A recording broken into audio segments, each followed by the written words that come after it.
உறுப்பினர் இப்படி ஒழுங்கினமா நின்னீங்க நான் நடவடிக்கை எடுப்பேன். உட்காருங்க, சொல்லலாம், உட்காருங்க, நீங்க உட்காருங்க. மாண்பு உறுப்பினர் உட்காருங்க, நீங்க உட்காருங்க. என்ன சண்டைக்கு வரீங்களா அவரோட? நீட் தேர்வு இந்தியா முழுக்க கொண்டு வந்தாங்க. ஆனா தமிழ்நாட்டுக்குள்ள அதை அலோவ் பண்ணல.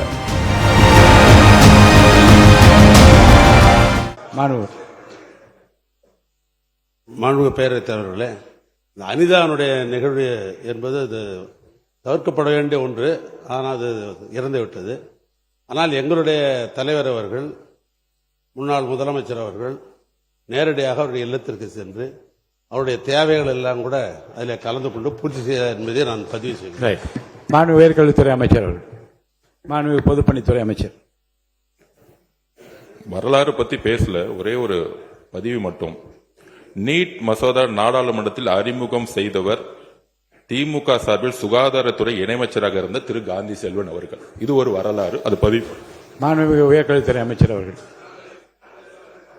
மாண்புமிகு எதிர்க்கட்சி தலைவர் அவர்கள், மாண்புமிகு உயர்கல்வி அமைச்சர் உட்காருங்க. மாண்புமிகு எதிர்க்கட்சி தலைவர் அவர்கள், மாண்புமிகு பேரவைத் தலைவர்களே, இந்த நீட் தேர்வு இந்தியா முழுக்க கொண்டு வந்தாங்க.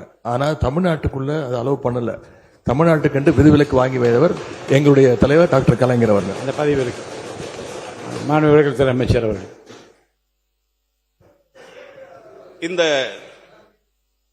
மக்கள் நல்வாழ்வுத்துறை அமைச்சர் கொண்டு வந்திருக்கிற தனி தீர்மானத்தினை, அரசின் தீர்மானத்தை இந்திய தேசிய காங்கிரஸ் பேரியக்கத்தின் சார்பாக நாங்கள் முழுமையாக வரவேற்கிறோம். இதை முழுமையாக நாங்கள் ஏற்றுக்கொள்கிறோம். உறுப்பினர்கள், பேரவைத் தலைவர் அவர்களே, பேரவைத் தலைவர் அவர்களே, மாண்புமிகு தமிழக முதலமைச்சர் அவர்கள் தனி தீர்மானத்தை கொண்டு வருவதற்கு அவருடைய எல்லையில்லா உரிமை, அவர் நெஞ்சமெல்லாம் நிறைந்திருக்கிற மாணவர்கள் மீது கொண்டிருக்கிற கருணை, மாணவர் சமூகத்திற்கு ஏற்பட்டிருக்கிற அவமானம், மாணவர் சமூகத்திற்கு ஏற்பட்டிருக்கிற இழுக்கு இனி ஒரு நாளும் தமிழகத்தில் நடைபெறக்கூடாது என்று மாண்புமிகு தமிழக முதலமைச்சர் அவர்கள் மக்கள் நல்வாழ்வுத்துறையின் சார்பாக ஒரு தனி தீர்மானத்தை கொண்டு வந்திருக்கிறார். அந்த தனி தீர்மானத்தை நான் உளமாற வரவேற்கிறேன். மாண்புமிகு சபாநாயகர் அவர்களே, மாண்புமிகு சபாநாயகர் அவர்களே, ஒரு சிறிய செய்தியை இந்த மாமன்றத்திலே பதிவு செய்ய விரும்புகிறேன். பெருந்தலைவர் காமராஜர் அவர்கள், நாங்கள் குலசாமியாக வணங்குகிற எங்கள் தலைவர், படிக்காத மேதை பெருந்தலைவர் காமராஜர் அவர்கள் முதலமைச்சராக தேர்வு செய்யப்படுகிறார். முதலமைச்சராக முதல்வர் பெருந்தலைவர் காமராஜர் தேர்வு செய்யப்பட்டவுடன் முதலமைச்சரை பத்திரிகையாளர்கள் சந்திக்கிறார்கள். பத்திரிகையாளர்கள் சூழ்ந்து கொண்டு முதலமைச்சரை கேட்கிறார்கள், சார் நான் கதைக்கு தானே, நீங்க அண்ணாவை பத்தி பேசுறீங்க, இருக்கையில் அமர்ந்து கொண்டு வேண்டாம் பேச வேண்டாம். நீங்க கலைஞரை பத்தி பேசுறீங்க, பாருங்க உங்க முதல்வரை பத்தி, முன்னாள் முதல்வரை பத்தி அமைச்சர், மாண்புமிகு அமைச்சர், நீங்க பெருந்தலைவரை பற்றி இருங்க. உட்காருங்க உட்காருங்க உட்காருங்க உட்காருங்க நீங்க உட்காருங்க. மாண்புமிகு உட்காருங்க உட்காருங்க. நீங்க பேசுங்க. பெருந்தலைவரை பற்றி சொல்லிட்டு தீர்மானத்துக்கு வந்துருங்க. தீர்மானத்தை ஆதரிக்கிற கருத்தை சொல்லிட்டு முடிச்சிடணும். நீங்க வாங்க, பெருந்தலைவரை பற்றி சொல்லுங்க, முடிங்க. பெருந்தலைவர் காமராஜர் அவர்கள் பத்திரிகையாளர்கள் அவர்களை சந்திக்கிறார்கள். பத்திரிகையாளர்கள் கேட்கிறார்கள், முதலமைச்சராக நீங்கள் பொறுப்பேற்று இருக்கிறீர்கள், நீங்கள் முதல் பத்திரிகைக்கு சொல்ல வேண்டிய தகவல் என்ன என்று கேட்கிறார். முதலமைச்சரும் பத்திரிகையாளர் சந்திக்கிறார். பெருந்தலைவர் காமராஜர் அவர்கள் பத்திரிகையாளர்களை சந்தித்து அவர் சொன்ன முதல் செய்தி, முதல் தகவல், முதல் அறிக்கை என்ன தெரியுமா? தமிழகத்தில் கல்வி அறிவு இல்லாத கடைகோடி மனிதன் கூட இருக்கக்கூடாது. கல்வி அறிவு இல்லாத படிப்பு அறிவில்லாத எந்த மனிதனும் தமிழகத்தில் இருக்கவே கூடாது. ஆனால் அந்த கல்வி அறிவு, அந்த படிப்பறிவு கிடைக்கிற கடைகோடி மனிதன் யாராக இருக்க வேண்டும் தெரியுமா? படிக்க தெரியாத காமராசனாகத்தான் அந்த கடைசி மனிதனும் இருக்க வேண்டும் என்று பெருந்தலைவர் காமராஜர் சொன்னார். இதை நான் பதிவு செய்வதற்கு காரணம், மாண்புமிகு பேரவைத் தலைவர் அவர்களே, கடைகோடி மனிதன் என்றால் யாரது? கிராமப்புறத்திலிருந்து வருகிற மாணவன், கிராமப்புறத்திலிருந்து வருகிற மாணவி. இன்று நீட் தேர்வுக்கு மாணவர்கள் போராடுகிறார்கள். அந்த நீட் தேர்வை எதிர்த்து காங்கிரஸ் பேரியக்கத்தினுடைய தலைவர், என் அன்பிற்கினிய தலைவர் ராகுல் காந்தி போராட்ட களத்திலே நின்று கொண்டிருக்கிறார் என்கிற ஒரு செய்தியை இதை நான் சொல்லுகிறேன். டெல்லியிலே நின்று கொண்டிருக்கிறார். உட்காருங்க. நீங்க திரும்ப எப்படி உறுப்பினர் இப்படி ஒழுங்கினமா நின்னீங்க, நான் நடவடிக்கை எடுப்பேன். உட்காருங்க, உட்காருங்க, உட்காருங்க, சொல்லலாம். உட்காருங்க. என்ன சண்டைக்கு வரீங்களா அவரோட? உட்காருங்க, உட்காருங்க, உட்காருங்க. நீங்க எதிர்கட்சி கொறடா, நீங்க வந்து சரியா சார்? ஒரு ஒரு ஒரு ஒரு தம்பி, நீங்க உட்காருங்க. மாண்பு உறுப்பினர், நீங்க கடைசி லெவலில் உட்காருங்க. நீங்க உட்காருங்க, நீங்க உட்காருங்க.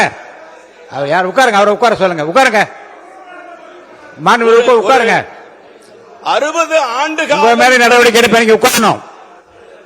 ஒரு 60 ஆண்டு காலம் கழித்து காங்கிரஸ் பேரியக்கம் ஒரு கூட்டணி மந்திரி சபையில் இடம்பெற்றிருப்பதை நீங்கள் விரும்பவில்லை என்பதை இதை நினைவு காட்டுகிறது. நீங்கள் நினைவுபடுத்துகிறீர்கள். மாண்புமிகு உயர்கல்வித்துறை அமைச்சர் முடிங்க, வரவேற்று முடியும். உட்காருங்க சார், உட்காருங்க. விடுங்க சார், பேச விடுங்க சார், பேச விடுங்க சார். சார் உட்காருங்க, உட்காருங்க, உட்காருங்க. உட்காருங்க. நீட் நுழைவுத் தேர்வு, உட்காருங்க, உட்காருங்க. நீட் நுழைவுத் தேர்வு சமூக நீதி, சுயாட்சி மற்றும் மாணவர்களுக்கு எதிர்காலத்துக்கு எதிரானது. வசதி படைத்தவர்கள் தங்கள் குழந்தைகளை பெரிய பயிற்சி நிலையங்களுக்கும், கிராமப்புற மாணவர்களின் பெற்றோர் இதற்கு ஈடுகொடுக்க முடியாமலும் திணறி வருகிறார்கள். தொடர்ந்து நடைபெறும் வினாத்தாள் கசிவுகள் மாணவர்களின் கனவை சிதைக்கிறது. என் அருமை தங்கை அனிதா முதல் ஆனந்தன் வரை 36 மாணவர்கள் இதனை எதிர்கொள்ள முடியாமல் தங்கள் உயிரை மாய்த்துக் கொண்டனர். இந்த கொடூர நிலை தொடருவதற்கு இனி நாம் அனைவரும் அனுமதிக்கப் போவதில்லை. அதே வேளையில் நீட் தேர்வு முறையால் கல்வி மாஃபியாக்கள் அதிக அளவு பயன்பெற்று வருகிறார்கள். இதன் காரணமாகவே நம்முடைய கிராமப்புற மாணவர்கள் அதிக அளவு பாதிப்புக்குள்ளாகிறார்கள்.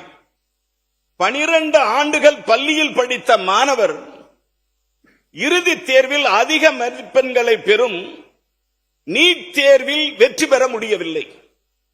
அதே வேளையில் ஒரே ஒரு நுழைவுத் தேர்வு வழியாக மாணவர்களின் தகுதியை தீர்மானிக்க முயல்வது இயற்கை நீதிக்கு எதிரானது. இதன் காரணமாக ஒன்றிய கல்வி அமைச்சர் மாணவர்களின் போராட்டங்களால் பதவியிலிருந்து நீக்கப்பட்டிருக்கிறார். ஒரு ஏழை மாணவரின் மருத்துவ படிப்பை தனியார் பயிற்சி மையங்கள் தீர்மானிக்க முடியாது, அனுமதிக்கவும் முடியாது. மாணவர்களின் வாழ்க்கையை விட எந்த வகையிலும் நீட் தேர்வு உயர்ந்தது அல்ல. நீட் தேர்வு முறை வந்த பின்பு கிராமப்புற மாணவர்கள் மருத்துவ படிப்பில் சேர்வது வெகுவாக குறைந்து வருகிறது, கவலை அளிக்கக்கூடியது. மாண்புமிகு பேரவைத் தலைவர் அவர்களே, நீட் தேர்வு முறை அறிமுகப்படுத்தப்பட்ட பின்பு பெரிய மன உளைச்சலில் மாணவர்களும் பெற்றோர்களும் உள்ளனர். இவர்களுடைய மனவேதனையை வினாத்தாள் கசிவு மூலம் அதிகரித்து வருகிறது. 2017 15,000 இருந்த நீட் பயிற்சி கட்டணம் இன்று 1,80,000 உயர்ந்திருக்கிறது. தமிழ்நாட்டு மக்களின் வரிபணத்தில் கட்டப்பட்ட அரசு மருத்துவ கல்லூரிகள் நிர்வாகத்தை டெல்லி கட்டுப்படுத்துவது கூட்டாட்சி தத்துவத்துக்கு எதிரானது. மேடைக்கு மேடை டிஜிட்டல் இந்தியா என்று முழங்கும் ஒன்றிய அரசால் ஒரு தேர்வை கூட நடத்த முடியாதது கண்மையா கண்டத்திற்குரியது. இந்த நீட் தேர்வு முறையை ரத்து செய்ய வேண்டி தலைவர் ராகுல் காந்தி அவர்களும் மாணவர்களுடன் இணைந்து அவர்களின் நலனுக்காக தொடர்ந்து போராடி வருகிறார். நீட் தேர்வு தமிழ்நாட்டிற்கு தேவையில்லை. நீட் தேர்வு தமிழ்நாட்டிற்கு தேவையில்லை. இது கண்டிப்பாக ஒழிக்கப்பட வேண்டும். மாண்புமிகு தமிழக முதலமைச்சர் கொண்டு வந்திருக்கிற தனி தீர்மானத்தை நான் ஆதரிக்கிறேன், வரவேற்கிறேன்.